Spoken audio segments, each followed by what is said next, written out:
LIV Golf's Virginia tournament, it's currently underway at Trump National, but the financial future of the league is also making headlines right now, with many questioning if the league will be able to sustain itself and retain its top stars once Saudi Arabia pulls public funding that happens at the end of the season. Joining us now to break it all down, the financial stakes of what this could mean for the future of LIV Golf, is adjunct professor Babak Hafesi. He is a professor of international business at American University. Professor, thank you for your time this morning.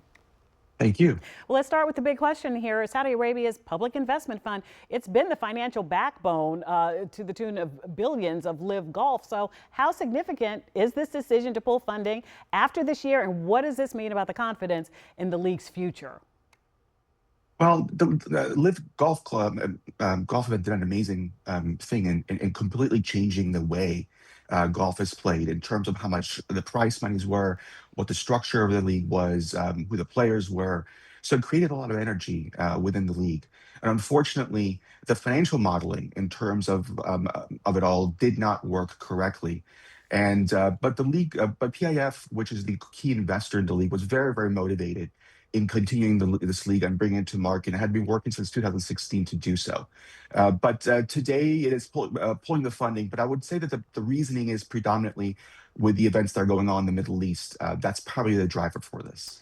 Okay, well, let's talk about that. Locally, we've seen protests. We've seen them across the country, controversy over the players who went into the league. Okay, so the allegations of sports washing, what they call that, basically trying to improve the image, perhaps, of the government of Saudi Arabia, distract from some of the human rights records, alleged ties to the death of journalist Jamal Khashoggi, and so on. So did that play a role at all in this funding being pulled, in your opinion?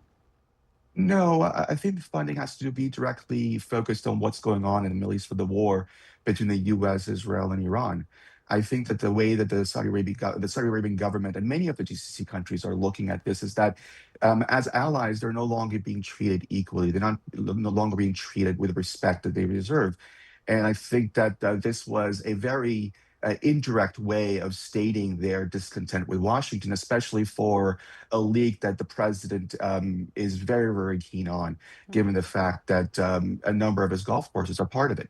Okay, so now LIV Golf says it's looking for outside investors, but from a business standpoint here, is this league attractive, and is right now to potential partners, especially with the ongoing questions about profitability, viewership, and also strained ties, as you've mentioned? The key factor is that the PIF, which is the sovereign wealth fund of Saudi Arabia, has access to global Rolodex of very, very wealthy individuals and venture capital firms and private equity firms. So if they were really wanting to have this survive, they could have easily sold it, or have other forms of financing be brought in, which they have done before in many, many different venues. I think that PIF was trying to indirectly kind of send a message to Washington. And it's very important to understand that in the Middle East, many times communication is indirect. It is by the things that you do and the actions that you leave behind that become much more meaningful. And I think that that is exactly what PIF is doing. They're just trying to convey a message in a very, very subtle and diplomatic way, that they're very discontent and that they're willing to walk away from $5 to $6 billion worth of investments. We're out of time, but does it live on after this if funding is pulled? It's very possible that it's completely restructured and it may be sold for parts. But in the sense of how it is today, it most likely will not be the same. All right. Thank you so much for your time. Sadly, do have to leave it there. Thank you, though, for your insight. We appreciate it.